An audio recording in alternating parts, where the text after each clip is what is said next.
Olympic வில்வித்தை போட்டியில் இந்திய மகளிர் அணி காலிறுதி சுற்றுக்கு தகுதி பெற்றிருக்கக்கூடிய அண்மை செய்தி வெளியாகியிருக்கிறது.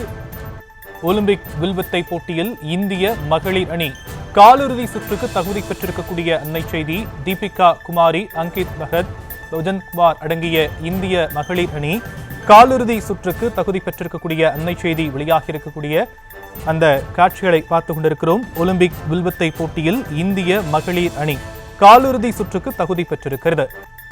ஒலிம்பிக் வில்வித்தை போட்டியில் இந்திய மகளிர் அணி காலிறுதி சுற்றுக்கு தகுதி பெற்றிருக்கிறது. ஒலிம்பிக் வில்வித்தை மகளிர் அணி காலிறுதி போட்டியில் தென்கொரியாவை எதிர்கொள்ள இருப்பதாக தகவலும் வெளியாகியிருக்கக்கூடிய அண்மை செய்தியை பார்த்துக் கொண்டிருக்கிறோம். வில்வித்தையில் காலிறுதி இந்திய அணி வெற்றி பெற்றிருக்கக்கூடிய அண்மை செய்தியை பார்த்துக் கொண்டிருக்கிறோம். ஒலிம்பிக் வில்வித்தை போட்டியில் இந்திய மகளிர் அணி காலிறுதி சுற்றுக்கு தகுதி பெற்றிருக்கிறது.